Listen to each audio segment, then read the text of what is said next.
저는 이 마을로 돌아온 지 벌써 1년이 지났습니다. 서울에서의 바쁜 의사 생활을 접고 고향의 작은 의원을 차린 뒤로 매일 아침이면 어김없이 저수지 둘레길을 걷고 있어요. 새벽 공기는 차갑고 맑았습니다. 물 한 개가 저수지 위로 피어오르는 모습을 보면 마음이 한결 평온해지죠. 자연의 물은 곧 사람의 피줄이다. 저는 늘 이 말을 중얼거렸습니다. 의과대학 시절 해부학 교수님이 하신 말씀이었어요. 인체의 70%가 물인 것처럼 이 저수지도 마을 전체에 생명을 공급하는 핏줄 같은 존재라고 생각했죠. 실제로 이 물로 농사를 짓고 식수로 쓰며 아이들은 여름이면 첨벙첨벙 뛰어들어 놀았습니다. 산책길에 만나는 할머니들은 항상 반갑게 인사해 주셨어요. 선생님, 오늘도 일찍 나오셨네요. 김복순 할머니가 손을 흔들며 말씀하셨습니다. 저는 고개 숙여 인사를 드렸죠. 안녕하세요, 할머니. 오늘도 건강하세요. 우리 선생님 덕분에 마을이 얼마나 든든한지 몰라요. 할머니의 주름진 얼굴에 환한 미소가 번졌습니다. 저는 그런 말씀을 들을 때마다 가슴 한 구석이 무거워졌어요. 과연 저는 이 마을 사람들의 믿음에 값하는 의사일까요? 저수지 한 바퀴를 돌고 나면 시계는 어느새 7시를 가리켰습니다. 의원문을 열 시간이었죠. 오늘도 평범한 하루가 시작될 것이라 생각했어요. 혈압 체크하러 오시는 어르신들, 감기 걸린 아이들, 소화불량에 시달리는 농부들. 30년 전 서울로 떠나기 전 이 마을의 모습과 크게 다르지 않았습니다. 하지만 저는 알고 있었어요. 이 평온함 뒤에 묻혀있는 무언가가 있다는 걸 말이죠. 매일 아침 저수지를 바라볼 때마다 가슴 깊숙한 곳에서 올라오는 묵직한 기분을 떨쳐낼 수 없었습니다. 마치 잊으려 애쓰는 기억이 물밑에서 계속 숨을 쉬고 있는 것 같았어요. 괜찮다. 이제는 정말 괜찮다. 저는 스스로에게 다짐했습니다. 하지만 그런 다짐을 할 때마다 왜 더 불안해지는 걸까요? 저수지의 잔잔한 물결이 아침 햇살에 반짝이는 모습을 보며 저는 모르는 척 발걸음을 재촉했습니다. 의원에 도착해서 문을 열고 환자들을 맞이했어요. 안녕하세요, 선생님. 오늘은 어떻게 오셨어요? 일상적인 인사와 진료가 계속됐습니다. 하지만 창밖으로 보이는 저수지는 계속 저를 바라보고 있는 것 같았어요. 마치 무언가를 말하려는 것처럼 말이죠. 점심시간에 잠깐 밖으로 나가니 저수지 쪽에서 물새들이 지저귀는 소리가 들렸습니다. 평화로운 소리였지만 왜인지 저는 그 소리마저 슬프게 들렸어요. 30년이라는 시간이 흘렀지만 어떤 기억들은 시간이 지나도 희미해지지 않는 법이죠. 그런 평온한 일상이 깨진 건 어느 화요일 오후였습니다. 마을 이장인 박상길 씨가 확성기를 들고 마을 한복판에서 큰 소리로 외쳤어요. 주민 여러분, 모두 나와서 들어보세요. 우리 마을에 대단한 기회가 찾아왔습니다. 저는 진료를 멈추고 창밖을 내다봤죠. 마을 사람들이 하나둘씩 모여들고 있었습니다. 박 이장의 목소리는 흥분으로 떨리고 있었어요. 시에서 저수지를 메우고 그 자리에 아파트 단지를 짓겠다고 합니다. 2000세대 규모의 대단지예요. 우리 마을이 완전히 달라질 겁니다. 저는 가슴이 철렁 내려앉는 걸 느꼈습니다. 저수지를 메운다고요? 그 말이 귀에 들어오지 않았어요. 급히 의원문을 잠그고 밖으로 나갔습니다. 게다가 여러분, 박 이장이 계속 말했습니다. 토지 보상비도 시세보다 30% 높게 준다고 해요. 이런 기회가 또 언제 올까요? 마을 사람들의 반응은 예상대로였습니다. 와, 정말이야? 30%나 더 준다고? 우리도 이제 부자 되는 거 아니야? 흥분된 목소리들이 여기저기서 터져 나왔어요. 최철수 아저씨가 손뼉을 치며 말했습니다. 이야, 이장님. 정말 좋은 소식이네요. 저수지 때문에 늘 모기만 들끓었는데 이제 말끔히 없어지겠네. 맞아요, 맞아. 옆에 있던 수진이 엄마가 거들었습니다. 아이들이 물에 빠질 걱정도 없어지고 아파트 생기면 우리 동네도 완전 달라지겠어요. 하지만 저는 도무지 박수를 칠 수가 없었습니다. 사람들의 환호성이 귀를 때렸지만 저에게는 마치 비명소리처럼 들렸어요. 저수지가 사라진다니. 그 말이 현실적으로 다가오지 않았습니다. 잠깐요. 저는 앞으로 나서며 말했습니다. 이장님, 저수지를 메우면 농업용수는 어떻게 하시려고요? 그리고 이곳은 철새들의 서식지이기도 하고. 박 이장이 저를 쏘아봤습니다. 아, 의사 선생님. 그런 건 다 해결 방안이 나와 있어요. 지하수로 농업용수 대체하고 철새들은 다른 곳으로 가면 되는 거 아닙니까? 저는 고개를 저었습니다. 이장님, 그게 그렇게 간단한 문제가 아닙니다. 이 물은 이미 많은 생명을 살려온 곳이에요. 함부로 없앨 수 있는 게 아닙니다. 순간 마을이 조용해졌어요. 사람들이 저를 이상한 눈으로 바라봤습니다. 마치 돈 벌 기회를 망치려는 사람을 보는 것처럼 말이죠. 선생님, 뭔 소리예요? 정미숙 아주머니가 날카롭게 말했습니다. 30년 동안 서울에서 돈 잘 벌어놓고 와서 우리더러 가난하게 살라고 하는 거예요? 아닙니다. 그런 뜻이 아니라 저는 말문이 막혔습니다. 어떻게 설명해야 할까요? 이 저수지가 저에게 어떤 의미인지, 왜 이곳을 지켜야 하는지 말이에요. 박 의장이 다시 확성기를 들었습니다. 여러분, 개발을 반대하시는 분들도 계시겠지만 이건 우리 마을 발전을 위한 절호의 기회입니다. 다음 주 금요일에 주민 투표를 하겠으니 신중히 생각해서 결정하시기 바랍니다. 사람들이 하나둘씩 흩어져 갔습니다. 저는 혼자 남아 저수지를 바라봤어요. 30년 전 이곳에서 있었던 일이 다시 떠올랐습니다. 그때도 이런 평온한 오후였었죠. 아무도 예상하지 못했던 비극이 일어나기 전까지는 말이에요. 그날 밤 저는 잠을 이룰 수 없었습니다. 저수지를 메운다는 소식이 머릿속을 맴돌았어요. 새벽 4시쯤 되어서야 결국 일어나 저수지로 향했습니다. 어둠 속에서도 익숙한 길이었죠. 저수지에 도착하니 물 위로 옅은 안개가 피어오르고 있었어요. 고요한 새벽이었습니다. 저는 평소보다 더 가장자리로 걸어갔죠. 오늘따라 저수지를 더 자세히 보고 싶었어요. 정말 이곳이 사라져도 되는 걸까요? 그때 발끝에 딱딱한 무언가가 걸렸습니다. 저는 몸을 숙여 그것을 집어들었어요. 순간 온몸에 소름이 돋았습니다. 낡고 녹슨 청진기였거든요. 하지만 이건 그냥 아무 청진기가 아니었습니다. 저는 이 청진기를 알고 있었어요. 30년 전 제가 잃어버린 바로 그 청진기였습니다. 가슴에 새겨진 작은 흠집까지 그대로 남아 있었죠. 손이 덜덜 떨렸습니다. 어떻게 이게 여기에 있을 수 있을까요? 30년 동안 물속에 잠겨 있었던 걸까요? 아니면 누군가 일부러 여기에 놓은 걸까요? 기억이 물밀듯이 밀려왔습니다. 1995년 여름, 저는 의과대학 3학년 학생이었어요. 방학을 맞아 고향에 내려와 마을 보건소에서 실습을 하고 있었죠. 그때 저는 이 청진기를 항상 목에 걸고 다녔습니다. 의사가 되고 싶어 하는 청년의 자부심이었어요. 그리고 그 아이가 있었습니다. 12살 민호였죠. 선천성 심장병을 앓고 있어서 정기적으로 검진을 받아야 했어요. 민호는 늘 형 준호와 함께 왔습니다. 준호는 민호보다 2살 위였지만 동생을 극진히 돌봤어요. 형, 오늘은 안 아프지? 민호가 진료실에 들어오면 준호가 꼭 물었습니다. 괜찮아, 형. 선생님이 잘 봐주실 거야. 민호는 언제나 밝게 웃었어요. 하지만 청진기를 가슴에 댈 때마다 들리는 불규칙한 심장 소리는 제 마음을 무겁게 만들었죠. 선생님, 민호가 언젠가는 정말 괜찮아질까요? 준호가 조심스럽게 물었던 게 기억납니다. 저는 뭐라고 대답했을까요? 괜찮아질 거야 라고 말했던 것 같아요. 하지만 그건 거짓말이었죠. 민호의 상태는 점점 악화되고 있었으니까요. 그러던 어느 날 민호가 갑자기 사라졌습니다. 준호도 함께 말이에요. 마을 사람들이 총출동해서 찾아봤지만 두 형제는 끝내 나타나지 않았어요. 경찰이 와서 수사했지만 아무런 단서도 찾지 못했습니다.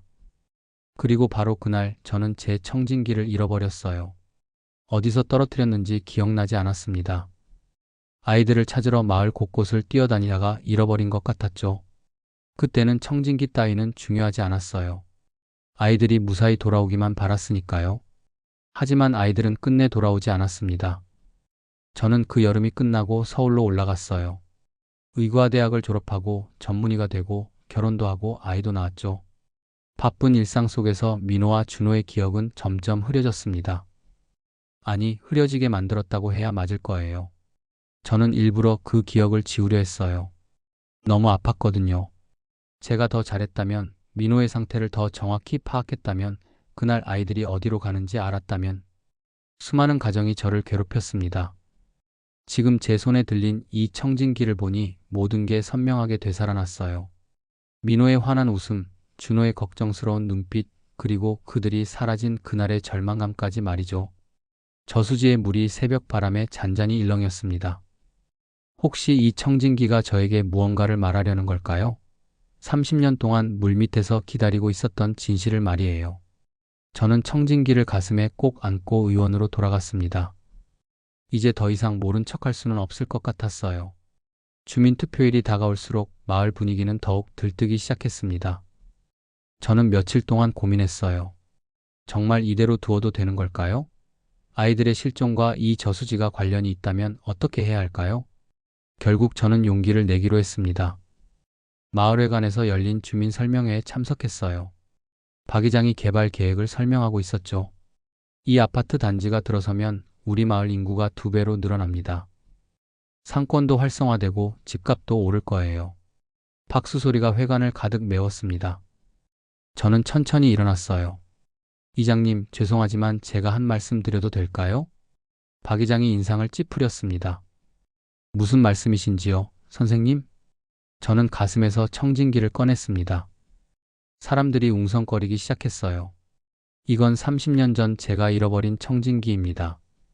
며칠 전 저수지에서 발견했어요. 그게 뭐가 중요한데요? 누군가 뒤에서 소리쳤습니다. 저는 심호흡을 했습니다. 30년 전 이 마을에서 두 형제가 실종됐던 걸 기억하시나요? 민호와 준호요. 순간 회관이 조용해졌어요. 나이가 있으신 분들은 그때를 기억하고 계셨죠. 당시 민호는 심장병 환자였습니다. 저는 그 아이를 진료하던 의대생이었어요. 그런데 이 청진기가 저수지에서 나왔다는 건 그만해요. 박 의장이 소리쳤습니다. 옛날 이야기를 왜 여기서 하는 거예요? 30년도 더 지난 일인데. 하지만 진실을 밝혀야 하지 않을까요? 저는 목소리를 높였습니다. 혹시 그 아이들이 저수지에... 닥쳐요. 박 의장의 얼굴이 새빨갛게 달아올랐어요. 옛일은 옛일로 묻어두는 게 좋습니다. 그때도 경찰이 다 조사했는데 아무것도 안 나왔잖아요. 마을 사람들이 웅성거렸습니다. 어떤 분들은 고개를 끄덕이며 저를 바라봤지만 대부분은 불편해하는 기색이 역력했어요. 선생님, 최철수 아저씨가 일어났습니다. 물론 그때 일이 안타깝긴 하지만요. 그렇다고 우리가 평생 가난하게 살아야 하는 건 아니잖아요? 괜히 과거 파헤쳐봤자 좋을 게 없어요. 맞아요. 여러 목소리가 동시에 터져 나왔습니다. 이미 다 지난 일인데 왜 자꾸 들춰내는 거예요? 우리도 이제 좀 잘 살아보자고요. 저는 사방에서 쏟아지는 차가운 시선을 느꼈습니다. 30년 만에 돌아온 이방인이 된 기분이었어요. 이 사람들에게 저는 더 이상 마을의 의사가 아니라 개발을 방해하는 회방꾼일 뿐이었죠. 이해합니다. 저는 천천히 말했습니다. 하지만 저는 의사로서 양심상 이 일을 그냥 넘어갈 수 없습니다. 혹시라도 그 아이들이 저 저수지에 있다면 그만하세요. 박 의장이 책상을 탁 쳤습니다. 헛소리 집어치우고 그냥 투표나 하세요. 어차피 결과는 뻔할 테니까. 저는 청진기를 다시 가슴에 넣고 회관을 나왔습니다. 뒤에서 들리는 사람들의 수군거림이 귀에 따갑게 들렸어요. 의사 양반이 왜 저러지? 괜히 이상한 소리나 하고. 정말 민폐네. 집으로 돌아가는 길, 저는 완전히 혼자라는 걸 깨달았습니다. 이 마을에서 저만이 진실을 찾으려 하고 있었어요. 하지만 포기할 수는 없었습니다. 민호와 준호를 위해서라도 말이죠. 그 일이 있고 며칠 뒤 밤늦게 제 집 유리창에 돌이 날아왔습니다. 쨍그랑 하는 소리에 잠에서 깼어요. 거실 창문이 거미줄처럼 금이 가 있었죠. 누구야? 저는 밖으로 나가 소리쳤습니다. 하지만 어둠 속에는 아무도 보이지 않았어요. 바람만 쌀쌀하게 불고 있었죠. 다음날 아침 유리창을 수리하면서 저는 불안감을 떨칠 수 없었습니다. 단순한 장난일까요? 아니면 경고일까요? 마을 사람들이 저를 이렇게까지 싫어할 줄은 몰랐어요. 그런데 그날 밤 예상치 못한 방문객이 찾아왔습니다. 박 의장이었어요. 시계는 11시를 넘기고 있었죠. 이장님, 이 늦은 시간에 웬일이세요? 박 의장은 주변을 두리번거리더니 안으로 들어왔습니다. 선생님, 우리 좀 조용히 이야기합시다. 거실에 앉은 박 의장의 표정은 낮과는 완전히 달랐어요. 진지하고 무거웠죠. 선생님, 솔직히 말씀드릴게요. 박 의장이 목소리를 낮췄습니다. 이 개발권은 이미 다 정해진 일이에요. 시에서 아니 더 높은 곳에서 내려온 지시라고 보시면 됩니다. 무슨 말씀이세요? 제가 막을 수 있는 일이 아니라는 뜻이에요. 박 의장이 한숨을 쉬었습니다. 선생님이 아무리 반대해봤자 결과는 바뀌지 않아요. 다만 박 의장이 잠시 말을 멈췄습니다. 그리고 조심스럽게 입을 열었어요. 입만 다물면 아파트 단지 의료센터 원장 자리 드리겠습니다. 저는 귀를 의심했습니다. 뭐라고요? 2000세대 아파트 단지에는 당연히 의료센터가 들어서죠. 그곳 원장 자리를 선생님께 드리겠다는 겁니다. 연봉도 지금의 3배는 될 거예요. 박 의장의 눈빛이 번뜩였습니다. 생각해보세요.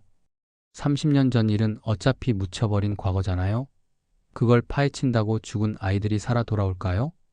대신 선생님은 더 많은 환자들을 살릴 수 있는 기회를 얻는 거예요. 저는 할 말을 잃었습니다. 박 의장의 말에 일리가 있었거든요. 정말 30년 전 일을 파헤친다고 달라질 게 있을까요? 이미 모든 게 늦었는데 말이에요. 하루만 생각해보세요. 박 의장이 일어나며 말했습니다. 현명한 분이시니까 좋은 선택을 하시리라 믿습니다. 박 의장이 나간 뒤 저는 소파에 주저앉았습니다. 가슴 속에서 두 가지 감정이 격렬하게 충돌하고 있었어요. 30년 동안 저를 괴롭혀온 죄책감과 새로운 인생을 시작할 수 있다는 유혹이 말이죠. 의료센터 원장이라니 더 많은 환자를 도울 수 있고 더 나은 의료 서비스를 제공할 수 있을 거예요. 그리고 솔직히 말해서 경제적으로도 훨씬 나아질 테죠. 하지만 그 대가로 진실을 포기해야 한다며요? 민호와 준호에 대한 기억을 영원히 묻어버려야 한다며? 저는 청진기를 다시 손에 들었습니다. 차갑고 무거웠어요. 이 작은 도구가 제게 이렇게 큰 선택을 강요할 줄은 몰랐습니다. 밤은 깊어갔고 저는 쉽게 잠들 수 없었습니다. 다음 날 저는 다락방으로 올라갔습니다. 30년 전에 두고 간 짐들이 그대로 있었어요. 먼지가 수북이 쌓인 상자들 사이에서 제가 찾던 건 하나의 파일이었습니다. 의대생 시절 정리해둔 실습 기록들이었죠. 상자를 열자 곰팡이 냄새가 코끝을 찔렀어요. 하지만 저는 참고 파일을 뒤져나갔습니다. 1995년 여름 실습 기록이 나올 때까지 말이에요. 있다. 저는 노란 파일을 꺼내며 중얼거렸습니다. 그 안에는 민호의 진료 기록이 고스란히 남아 있었어요. 제가 직접 손으로 쓴 차트였죠. 환자명 김민호, 나이 12세, 진단 선천성 심장병. 차트를 넘기며 읽어보니 민호의 상태가 생각보다 훨씬 심각했다는 걸 알 수 있었습니다. 제가 당시에 놓쳤던 부분들이 보였어요. 심전도 수치가 계속 악화되고 있었는데 저는 그걸 제대로 파악하지 못했던 거죠. 95년 7월 15일 환자 호흡곤란 호소, 즉시 상급병원 이송 필요. 이 기록을 본 순간 가슴이 쿵 내려앉았습니다. 제가 분명히 썼던 기록인데 왜 민호를 큰 병원으로 보내지 않았을까요? 그날 뭔 일이 있었던 걸까요? 더 찾아보니 신문 스크랩도 나왔어요. 당시 지역 신문에 실린 실종 기사였습니다. 쌍둥이 형제 실종, 저수지 인근에서 마지막 목격. 기사를 자세히 읽어보니 이상한 점이 있었어요. 실종 당일이 저수지 준공식 바로 전날이었다는 거죠. 그리고 준공을 앞두고 저수지 수위를 높이는 작업을 하고 있었다고 나와 있었어요. 저는 더 파고들었습니다. 당시 저수지 건설과 관련된 자료들을 찾아봤죠. 그런데 놀라운 사실을 발견했어요. 저수지 건설 과정에서 여러 차례 안전사고가 있었고 그 과정에서 일부 기록들이 사라졌다는 거였습니다. 특히 실종 사건 당일 저수지 관리소 직원이 일찍 퇴근했다는 기록도 있었어요. 왜 하필 그날일까요? 그리고 박 의장은 당시 마을개발위원회 일원이었다는 사실도 확인했습니다. 제가 기록을 뒤지는 동안 밖이 어두워졌어요. 전구 하나만 켜진 다락방에서 저는 30년 전의 진실을 조각조각 맞춰나가고 있었죠.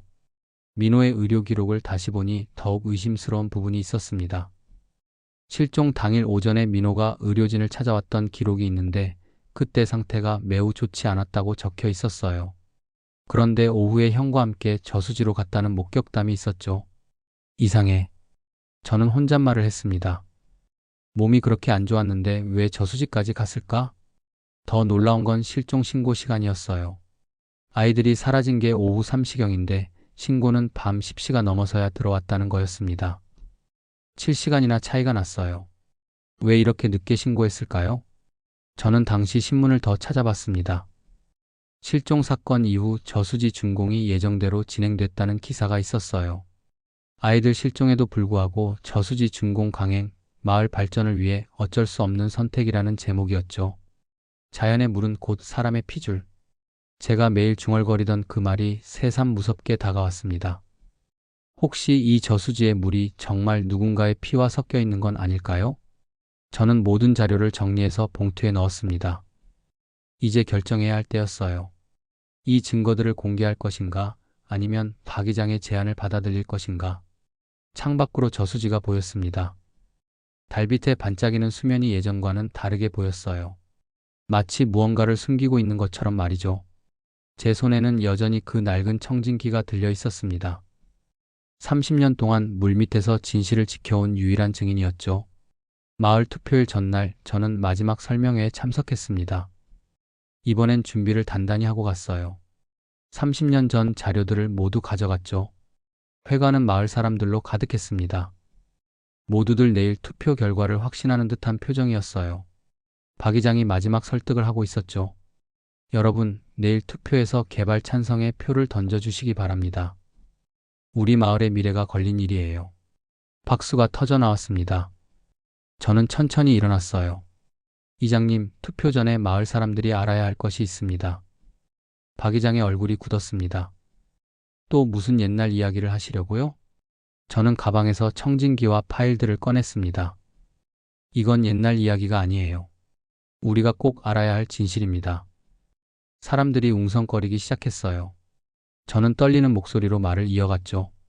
30년 전 이 마을에서 김민호, 김준호 형제가 실종됐습니다. 저는 당시 민호를 진료하던 의대생이었어요. 또 그 이야기야? 누군가 짜증스럽게 말했습니다. 들어보세요. 저는 목소리를 높였습니다. 이 청진기는 바로 며칠 전 저수지에서 발견한 겁니다. 30년 동안 물속에 잠겨 있었던 거예요. 저는 의료 기록을 펼쳐 보였습니다. 민호는 실종 당일 아침에 심각한 호흡곤란을 호소했어요.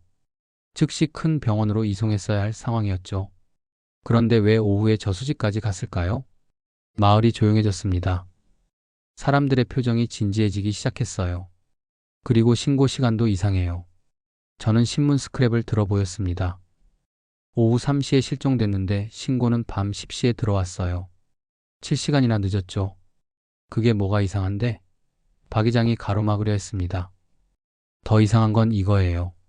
저는 또 다른 자료를 꺼냈습니다. 실종 당일이 저수지 준공 전날이었어요. 그날 하필 저수지 수위를 높이는 작업을 했다고 나와 있습니다. 사람들 사이에서 수군거림이 일어났어요. 김복순 할머니가 떨리는 목소리로 말했습니다.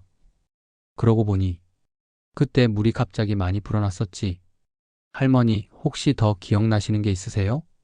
저는 조심스럽게 물었습니다. 그날 밤에 트럭 소리가 들렸어요. 저수지 쪽에서 말이에요. 이상하다 생각했는데 박 이장의 얼굴이 새하얗게 변했습니다. 그건 공사 차량이었을 거예요. 아니에요. 최철수 아저씨가 갑자기 말했습니다. 저도 그때 봤거든요. 분명 밤늦게 저수지에서 뭔가 묻는 작업을 하고 있었어요. 이상해서 다음날 가보려고 했는데 벌써 물이 차올라 있더라고요. 회관이 술렁이기 시작했습니다. 사람들의 시선이 박 이장에게 쏠렸어요. 그래서 하고 싶은 말이 뭐예요? 박 이장이 목소리를 높였습니다. 저는 깊게 숨을 들이쉬었습니다. 이제 돌이킬 수 없는 말을 해야 할 때였어요. 이 저수지는 생명을 지키지 못한 저의 죄이자 아이의 무덤일지도 모릅니다. 회관이 완전히 조용해졌습니다. 바늘 떨어지는 소리도 들릴 것 같았어요. 만약 제 추측이 맞다면 민호와 준호는 30년 동안 이 저수지 밑에 잠들어 있을 거예요. 우리가 매일 보는 이 평온한 물 아래에서 말이죠. 저의 폭로 이후 마을은 완전히 뒤바뀌었습니다. 경찰이 다시 수사에 착수했고 저수지 주변을 전면 봉쇄했어요. 수중 수색 작업도 시작됐죠. 그리고 며칠 뒤 충격적인 결과가 나왔습니다. 저수지 바닥에서 두 구의 육골이 발견된 거예요. 30년 전 실종된 민호와 준호였습니다. 부검 결과는 더욱 충격적이었어요. 민호는 물에 빠져 죽은 게 아니라 심장마비로 사망했다는 거였습니다. 준호는 익사였고요. 아마 민호가 쓰러지자 구하려다가 함께 물에 빠진 것 같았어요. 왜 신고를 늦게 했습니까? 경찰이 박 이장을 추궁했습니다. 그때는 혼란스러웠어요. 박 이장이 고개를 숙였습니다. 준공을 앞두고 있었는데 사고가 나면 공사가 중단될까봐. 그래서 시신을 그대로 둔 채 저수지 준공을 강행한 겁니까? 박 이장은 더 이상 대답하지 않았어요. 하지만 진실은 이미 드러났죠. 30년 전 마을의 이익을 위해 두 아이의 죽음을 덮어버린 거였습니다. 마을 사람들의 반응은 극과 극으로 갈렸어요. 어떤 분들은 끔찍한 일이었다며 저를 지지했지만 대부분은 오히려 저를 원망했습니다. 왜 굳이 파헤쳤어요? 정미숙 아주머니가 화를 내며 말했습니다. 이제 아파트도 못 짓고 보상금도 날아갔잖아요. 선생님 때문에 우리가 얼마나 손해를 봤는지 아세요? 다른 주민들도 저를 몰아붙였어요. 저는 마을에서 완전히 고립됐습니다. 의원에 오는 환자도 뚝 끊겼어요. 사람들은 저를 마치 마을의 적처럼 대했죠. 어느 날 밤 저는 다시 저수지로 갔습니다. 이제는 경찰 테이프가 둘러쳐져 있어서 가까이 갈 수 없었지만 멀리서나마 바라볼 수 있었어요. 달빛이 수면에 반사되어 반짝이고 있었습니다. 예전과 똑같은 모습이었지만 이제는 그 밑에 무엇이 있었는지 알고 있었죠. 민호야, 준호야. 저는 작게 중얼거렸습니다. 이제야 너희를 찾아줬구나. 너무 늦었지만. 그때 뒤에서 발소리가 들렸어요. 돌아보니 김복순 할머니가 서 계셨습니다. 선생님, 여기 계셨네요. 할머니, 안 주무세요? 할머니는 제 옆으로 와서 함께 저수지를 바라봤어요. 선생님이 한 일이 옳았어요. 비록 마을 사람들이 원망하고 있지만 말이에요. 고맙습니다, 할머니. 그 아이들 부모님이 살아계셨다면 얼마나 고마워했을까요? 할머니의 목소리가 떨렸습니다. 30년 동안 어디서 죽었는지도 모르고 살았을 텐데. 저는 눈물이 날 것 같았습니다. 할머니 말이 맞았어요. 비록 늦었지만 아이들을 제대로 된 곳에 묻어줄 수 있게 됐으니까요. 며칠 뒤 저는 이삿짐을 쌌습니다. 더 이상 이 마을에서 의사로 지낼 수는 없었어요. 사람들의 시선이 너무 차가웠죠. 하지만 후회하지 않았습니다. 떠나는 날 저는 마지막으로 저수지 앞에 섰습니다. 아이들의 장례식이 끝난 뒤였어요. 이제 저수지는 그냥 물웅덩이가 아니라 두 아이의 마지막 안식처였습니다. 의사가 지켜야 할 건 생명이지만 때로는 진실이 그보다 더 깊이 사람을 살린다.